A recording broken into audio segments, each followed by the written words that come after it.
Novamente estamos juntos para continuarmos a leitura do livro Perturbações Espirituais, de Valdo Franco, pelo espírito de Manuel Filomeno de Miranda.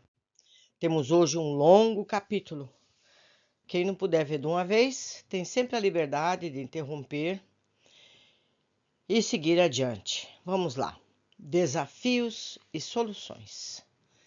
Permanecemos no lar infantil, auxiliando generosos benfeitores espirituais que contribuem em favor dos residentes, mesmo sob as lamentáveis condições, realizando um trabalho de limpeza psíquica com destruição das larvas mentais e dos clichês de pensamentos injuriosos que empestavam o ambiente.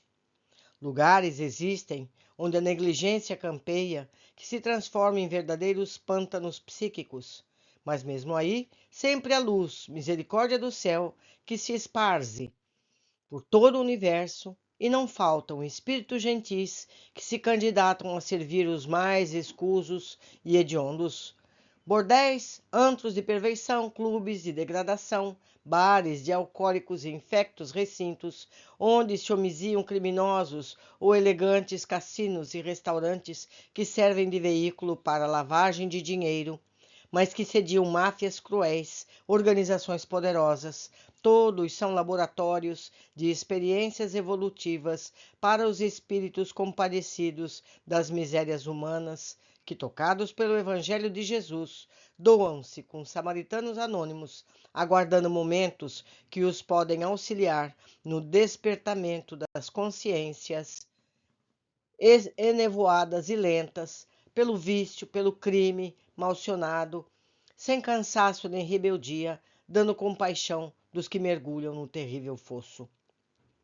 Jovens sonhadores, maltratados no lar pela sociedade, manipulados por quadrilhas de escravos sexuais, ambiciosos para conseguir um lugar ao sol, diariamente são arrebanhados como presas fáceis, atirados às ruas, aos sórdidos recantos onde se tornem carnes à venda, até que se lhes exaurem as forças e sucumbem ante as imposições inenarráveis dos seus carrascos impenitentes. Diferente destino também é reservado àqueles que servem aos viciados, ricos e exigentes, igualmente sem escrúpulos, atendendo às suas quase inconcebíveis patologias. Flores juvenis que murcham com rapidez ante o desgaste dos exageros que se permitem, maturidades que envelhecem sob os vapores tóxicos da perversão, idosos que sucumbem ante o tempo, antes do tempo, dominados pela volúpia dos desejos irrefreados e insatisfeitos. Todos recebem os influxos do bem e do amor, embora nem sempre os registrem na exaustão ou ansiedade em que se atormentam. O pastor zera por todas as suas ovelhas e vai buscá-las quando se extraviam dos ínvios caminhos, nunca cedendo ao seu tresmalhar. Sabe esperar, porque conhece o aguilhão da dor, que repõe na senda todo aquele que se extravia.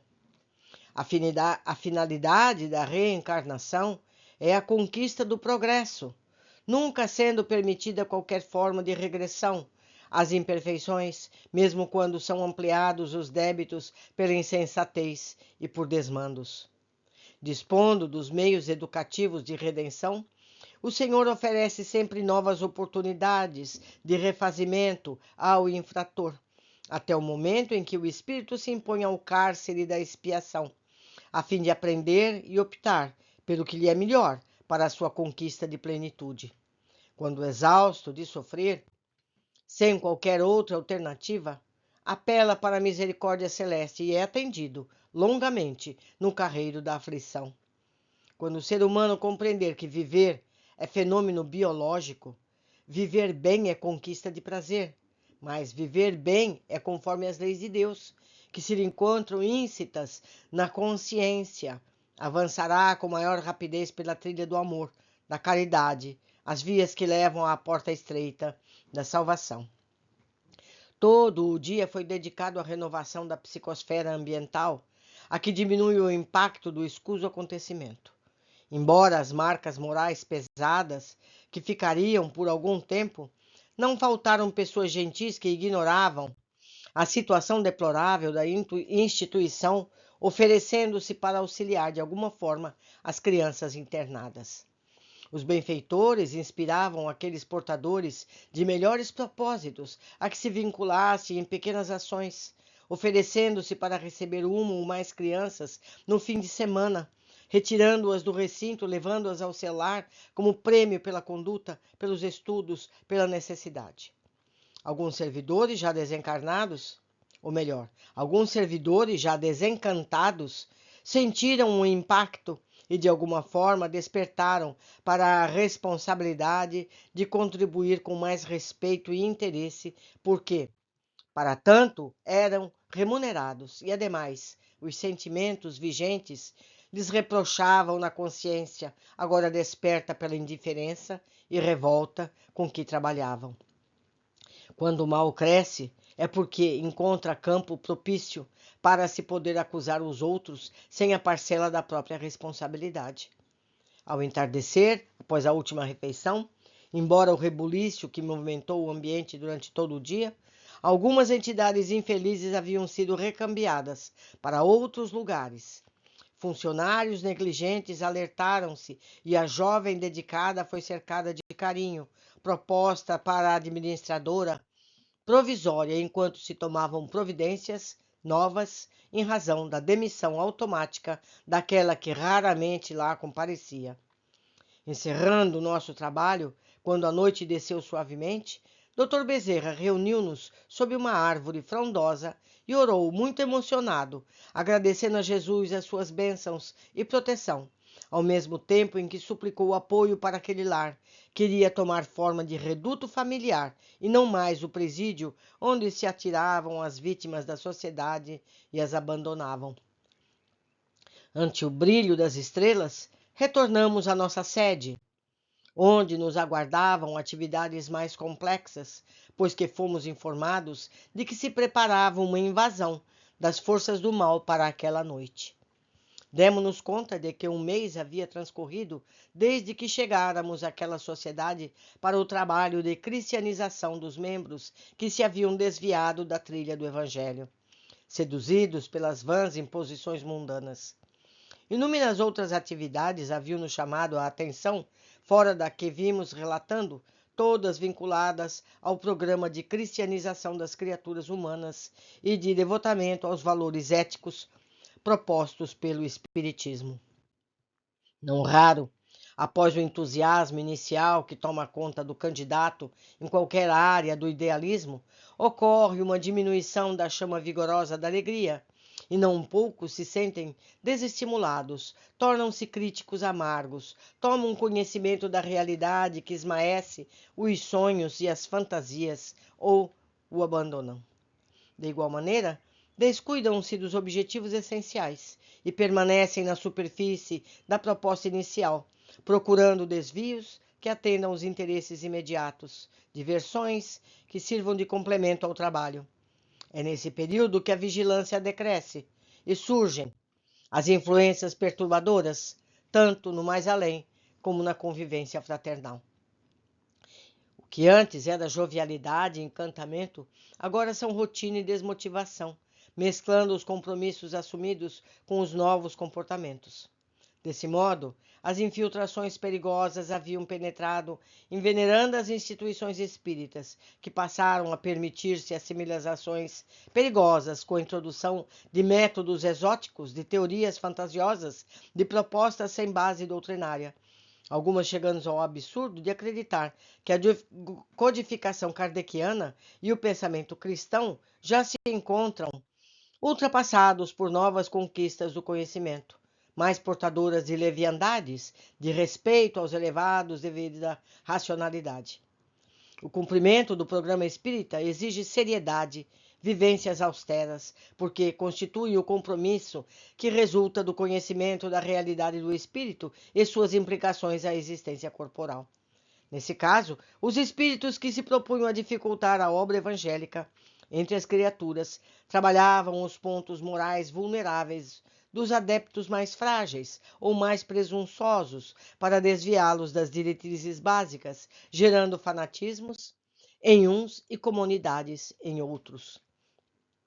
Ante esse comportamento, não nos eram poupados esforços em visitas a umas e outras sociedades, promovendo reuniões com os mentores desencarnados e os trabalhadores sinceros, tomando providências para que se voltasse à simplicidade inicial, conforme se encontra azarada no Pentateuco, os 5 livros de Kardec e no Evangelho de Jesus. Todo o nosso empenho consiste em trazer de volta a vivência do modelo e guia da humanidade, Jesus, a fim de que se instaure na Terra, o quanto antes, o reino dos céus por ele proposto e vivido. Sempre nos reportamos em nossas narrativas, na presente obra, os trabalhos mais significativos e que possam ser úteis aos sinceros estudiosos do Espiritismo, especialmente aqueles que se dedicam à sua vivência sem apêndice, sem bengalas psicológicas desnecessárias. O Espiritismo é uma âncora de segurança para a barca da fé e da imortalidade. Fora dela, são bem pouco seguros os instrumentos reveladores da continuidade da vida após o túmulo, pois que é, sem dúvida, o Consolador que Jesus prometeu. Ante a perspectiva de novos serviços, uma radiosa alegria dominou-nos a todos. A expectativa em torno do trabalho específico de desobsessão coletiva, sempre desafiador, pôs-nos em atitude propiciatória à sua execução. Pouco antes das 8 horas, o irmão Elvídio convidou-nos a um encontro em cuja oportunidade explicou que os discípulos do Mulan e alguns rebeldes judeus haviam concertado um plano de ataque às instalações que nos albergavam, utilizando-se de um hábil estratagema. Pouco distante da sede das nossas atividades, havia uma espécie de Cracolândia. Para aqueles que não sabem, é uma região da cidade onde se reúnem pessoas para o uso de drogas, em especial o crack. Lendo novamente o parágrafo. Pouco distante da sede das nossas atividades, havia uma espécie de Cracolândia, onde se encontravam adolescentes viciados, adultos sem teto, traficantes inescrupulosos, ébrios contumazes sob a falsa vigilância de alguns policiais inescrupulosos, que também os exploravam com propinas para deixá-los à vontade. Propina, nesse caso, são dinheiros para que não se vejam o dano, diferente do termo usado em Portugal.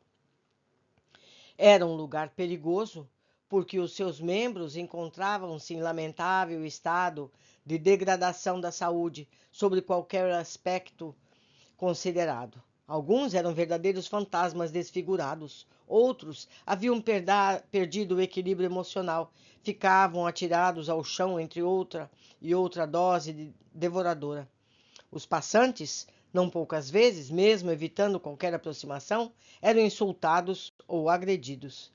O vampirismo espiritual ali reinava, soberano, mediante o qual não se saberia dizer qual o mais infeliz e dependente, se o ser reencarnado ou o seu explorador psíquico desencarnado, que se acoplava de maneira a absorver-lhe todas as energias e vapores eliminados pela drogadição.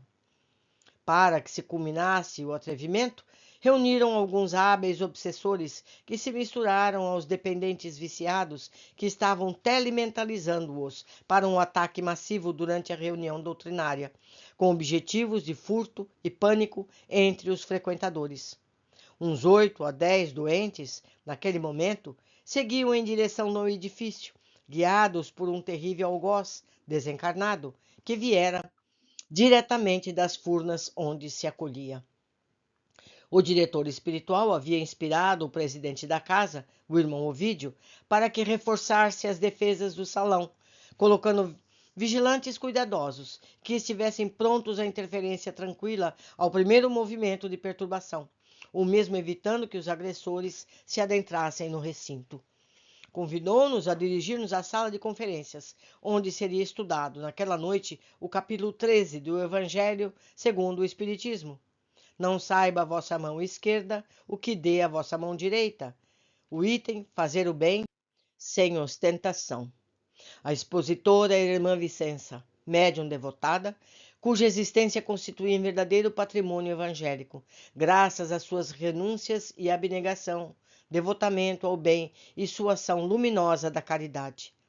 Buscamos o recinto formoso e acomodamo-nos próximo à mesa de trabalho, onde se encontrava o irmão Ovídio, a convidada e mais 2 membros diretores da instituição. O mentor encontrava-se à porta de entrada do salão, aguardando os enfermos espirituais ao lado dos companheiros encarnados e de alguns generosos trabalhadores desencarnados, também apostos. Quando a devotada cristã começou a falar, em menos de 10 minutos, mantendo todas as atenções nela concentradas, ouvimos um barulho ensurdecedor que vinha do exterior. E a um sinal do benfeitor, dirigimos-nos à porta central, de onde deparamos com uma cena terrificante.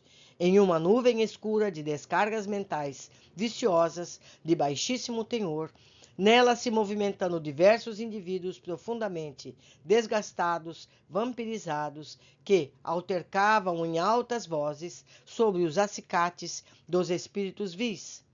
Outros, desocupados, sem saberes do que se tratava, acompanhavam-nos. À frente vinha um indigitado instigador, comandante que parecia controlar a turba meio alucinada. Alguns pacientes estavam em estado de consciência alterada, outros quase abobalhados, e mais outros vociferavam, erguendo os pulsos em atitude agressiva. Providencialmente, já nos degraus de acesso à porta, ela foi cerrada e alguns lidadores do bem enfrentaram a turba com palavras mansas, mas claras, definidoras de ação. Um jovem, tomado pelo vingador, trazendo à mão uma acha de lenha, avançou em comportamento de violência, blasfemando, contorcendo-se em desespero, sendo detido por um dos vigilantes que o segurou com energia, evitando machucá-lo, mas também não se ferido. Ante a defesa bem organizada, os aturdidos debandaram em gritaria, prometendo voltar logo que fosse possível, ficando a área impregnada de fluidos deletérios que seriam diluídos logo depois. Não fossem as medidas de precaução, teríamos sofrido uma invasão de resultados dolorosos, com prejuízos financeiros, morais e espirituais. Algumas pessoas na sala perceberam a movimentação no exterior, mas mantiveram-se em equilíbrio por saberem que as providências compativas estavam sendo tomadas e tudo terminaria em paz, como realmente aconteceu. Curiosamente, alguns dos obsessores dos pacientes drogados permaneceram em frente à entrada, extremunhados, tendo à frente o indigitado chefe que retornou à carga sem a vítima encarnada. E porque as defesas espirituais estivessem cuidadosamente carregadas de energia que lhes dificultavam a entrada, o irmão Elvídio abriu um corredor vibratório por onde se adentraram como se fora uma conquista deles, incapazes de retroceder, ali permanecendo enquanto a expositora falava sobre a caridade para com os infelizes e perturbadores e inimigos do bem. Então, o que eles fizeram? Meus amigos, eles formaram um corredor fluídico à porta do centro. Esses espíritos acreditaram que fosse uma porta para entrar ao centro e entraram por esse corredor, onde foram seguros, presos e imobilizados para que não pudessem fazer o mal, seja ali dentro, seja lá fora. Continuando. A reunião prosseguiu em clima de harmonia e a oradora, muito inspirada, pôde-se bem entendida pelos ouvintes, que tiveram os corações confortados pelas doces esperanças do Evangelho. De imediato foram aplicados passes coletivos na assistência e os trabalhos foram encerrados sem qualquer alteração prejudicial. Pairavam no ambiente peculiares vibrações que denotavam agitação fora do comum. Após a tentativa de invasão fracassada, percebemos que a verdadeira horda de espíritos belicosos cercava o edifício. As barreiras vibratórias de segurança encontravam-se reforçadas. Observamos que entidades operosas movimentavam-se sob ordens superiores que as orientavam. O nobre irmão Macário fora informado de que aquela seria uma ocasião especial e resolveu, em conciliábulo, ou seja, em combinando com o nosso mentor, o irmão Elvídio, trazer a comunicação do Mulan, com quem já fora mantido o diálogo anteriormente e que ali estava desde horas antes, aguardando em sala especial, sob pesada carga sonífera por hipnose. Vocês lembram, né, meus irmãos? Que ele foi seguro, foi retido dentro do centro espírita para que ele visse como o centro funcionava. E estava, nesse momento, adormecido sob hipnose. Continuando. Os chefes dos grupos perturbadores anotaram os prejuízos decorrentes das agressões mal sucedidas em inúmeros agrupamentos de diferentes cidades nos quais vinham exercendo a interferência prejudicial. A tentativa de desmoralizar Jesus e sua doutrina através da fragilidade de alguns dos seus discípulos era suplantado pela força da fé de novos servidores abnegados, responsáveis pela revitalização das células evangélicas de várias denominações que se multiplicavam no planeta, especialmente aquelas sob a responsabilidade de o Consolador. Haviam percebido a ação das caravanas do mais além, que robusteciam os lutadores cansados e sintonizavam com os servidores fiéis. O Senhor jamais deixou a sós aqueles que lhe entregaram em manifestação de amor. Convidados pelo benfeitor a uma reunião prévia na sala mediúnica, às primeiras horas do amanhecer, tendo presente inúmeros ceareiros reencarnados que mourejavam na sociedade e aqueles outros do nosso campo vibratório, ouvimos o mártir do passado na sua prece. Irmãos queridos, a hora urge. Os acontecimentos funestos que enlutaram a Terra no começo do século, através dos atos de terrorismo coletivo e individual, foram trabalhados nas esferas espirituais inferiores e transferidos para o mundo físico. Um dos seus chefes reencarnou tempos antes, com a infamante tarefa de estarrecer o planeta com a sua hediondez e insensibilidade sob tenebroso comando das trevas de que participava.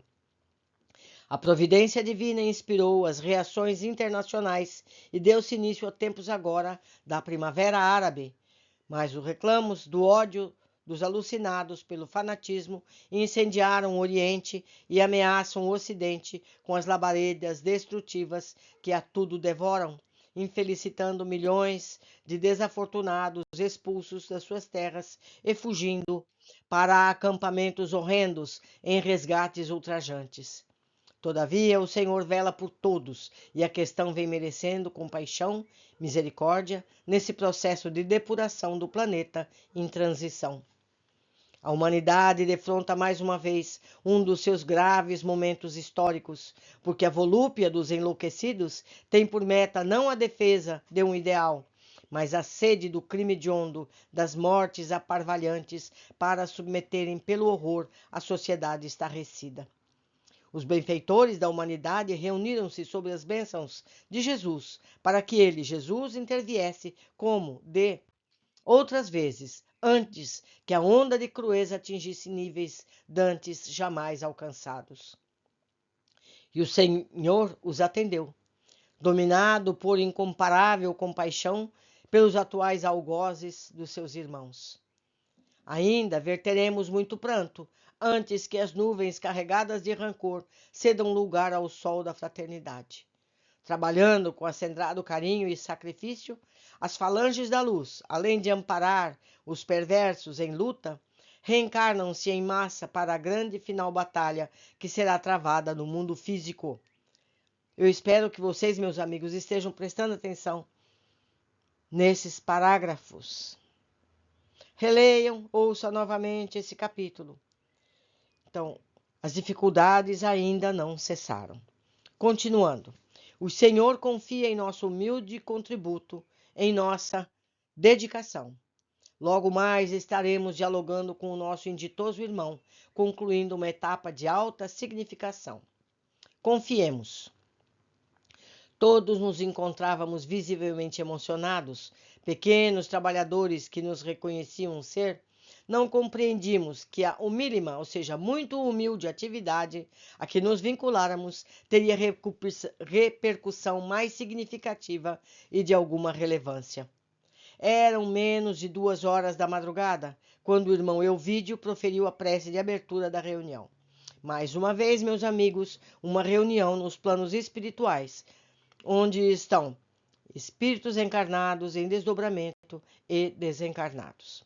À mesa, além dele, o presidente Ovídio. Os médiuns abnegados em clima de concentração profunda aguardavam. Dr. Bezerra de Menezes, pessoalmente, conduziu com 2 enfermeiros o Mulan, que, atraído pela senhora Vicença, incorporou-a com facilidade, despertando em seguida. Surpreso, exclamou: novamente? Que desejais de mim? Como vos atrevesse a deter-me contra minha vontade em vosso antro? Como prosseguis traidores e brutais? Com serenidade afetuosa, o venerando Macário respondeu-lhe: o nobre mulá aqui se encontra por vontade própria, desde que veio anteriormente em atitude agressiva contra o trabalho de Jesus Cristo. E continuo no mesmo e firme propósito. O cordeiro tem que ser novamente imolado para ser verdadeira glória de Alá. Investimos séculos de trabalho e organização para vingarmos com crueldade que sofremos e para a implantação da fé muçulmana no todo o mundo. Com qual objetivo, meu irmão? Jesus reina em milhões de vidas e qualquer tentativa de anulá-lo não passa de vão delírio. Ele tem aplicado em nós milhões de anos de expectativa, de amor e de paciência. Mohamed é o profeta e Alá é o Senhor. Não me parece verdadeiro, porque entre vós, os xiitas, sunitas, Alá parece dividido, já que vos matais uns aos outros em carnificinas inconcebíveis. Por que tanto ódio vos separa? O mesmo que a vós divide em nome do cristianismo. Quantas denominações pretendem a posse da verdade que ele, Jesus, teria sido portador? Por que a maldita Inquisição, a perseguição aos hereges? Havia ressentimento e rancor na resposta. No passado, quando medrava a ignorância, mãe do egoísmo e da presunção, as criaturas atribuíam-se valores que exorbitavam, supondo-se capazes de administrar o reino dos céus, embora a viligitura carnal. Utilizavam-se da fé religiosa como instrumento político para o poder enganoso, porque a morte sempre as surpreendia quando esperavam desfrutar das glórias, transferidas para regiões de ultrajantes sofrimentos, onde se demoravam por tempo indeterminado, que lhes parecia eterno. Infelizmente, a embriaguez da carne ainda mantém, na atualidade, um número expressivo nas mesmas condições, redundante em dores inenarráveis, porque ninguém consegue anestesiar a consciência indefinidamente e as leis que vigem o universo impõem-se com rigor, cobrando respeito aos seus frágeis infratores. As urdiduras das intrigas, das calúnias, de resultados eficientes no mundo das paixões são desmascaradas pela realidade. Somente os valores do bem têm vigência para a conquista da harmonia interior, fundamental para a plenitude.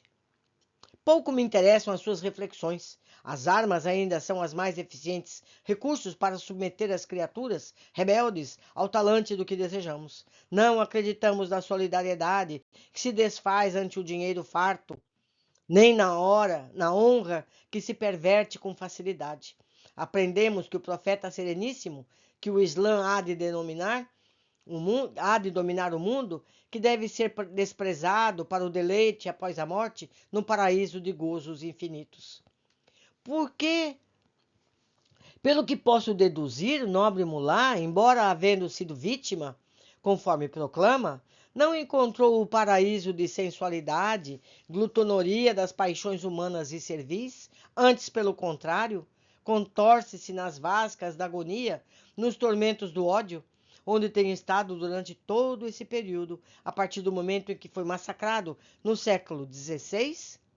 Certamente, conforme o Corão, o inferno de dores inenarráveis, havendo atravessado algumas das suas 7 portas, detendo-se em alguma área de revolta e desespero? Jesus, porém, oferece-nos um paraíso de harmonia, de progresso, beleza, onde o amor transcende as falsas necessidades da organização somática, não havendo ambições de cobiça, nem sede de prazeres.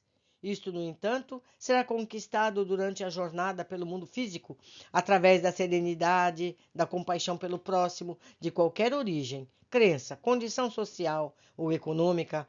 A lei de amor virgem e poderosa, porque sustenta o cosmo, pois que o Pai é amor. Enquanto isso, o espírito em estado de alucinação, por sentir-se impossibilitado de maltratar a médium, eliminando fluidos morbosos, ou seja, mórbidos, retorcia-se na aparelhagem ultrassensível da abnegada missionária. No seu tormento, que inspirava compaixão, passou a emitir sons estranhos, que poderiam ser frases num dialeto próximo ao idioma árabe. Foi então que o irmão Macário orou, pedindo o socorro do mestre compadecido, e neste momento uma entidade veneranda desceu e condensou-se no recinto, irradiando claridades diamantinas, com respeito dirigiu-se ao rebelde. Ebsaid, louvado seja o Pai, misericordioso e único. A voz possuía a doçura de um amor. Expressão dos olhos e da face exteriorizava em suave luz que envolveu o comunicante, que não pôde ocultar a surpresa, que gritou em pranto convulsivo: Santo Iname! Imame é a autoridade religiosa da doutrina muçulmana, que significa textualmente aquele que guia, aquele que seleciona, aquele que à frente. Isso foi uma nota do autor espiritual. Então, apareceu ali em luz um ser sublime da fé religiosa dele, certo? Santo Imame, como vindes ao inferno buscar-me, desgraçado que sou, esquecido de Alá que sou? O excelso Criador nunca esquece de nenhum daqueles que gerou. Tu não és desgraçado, estás somente dominado pelo mal que passou a morar em teus sentimentos, empurrando-te para longe daquele que é a própria vida. Venho buscar-te para que descubras que somente há um Deus, pouco importando o nome. A sua mensagem é o amor vivo que um dia governará a terra. Logo passem as tempestades dos ódios e das humanas paixões. És sincero na tua fé, mas equivocado em tua interpretação. Hoje sei que Jesus reina soberano e que Mohamed é também seu profeta, que exorbitou quando se viu perseguido por aqueles que não aceitaram o Corão quando ele começou a distendê-lo pelo mundo árabe e então, havendo assim recorrido à guerra, quando era emissário de paz. É sempre assim que acontece a falência de alguns missionários, quando esquecem que estão a serviço do Senhor e não da própria vontade, desejando implantar a mensagem na sua hora e não quando as circunstâncias o permitem. Jesus foi o único a submeter-se totalmente à vontade do Pai Celestial, tornando-se o exemplo máximo da fidelidade. Não recalcitres mais contra o aguilhão. O espírito estremunhado, em pranto volumoso, foi retirado da aparelhagem mediúnica de Dona Vicença e conduzido pelo nobre espírito em estado de adormecimento. Com um sorriso delicado e profundo sentido, o imame afastou-se, conduzindo seu fardo leve, após trocar um olhar significativo com o irmão Macário. Diversas entidades muçulmanas que haviam ficado retiradas na sala de conferências e haviam sido transferidas para a mediúnica sobre a aula luminescente do embaixador espiritual, seguindo-no arrastada pelo seu magnetismo. Ou seja, todos aqueles que entraram pelo corredor viram essa cena e acompanharam o emissário.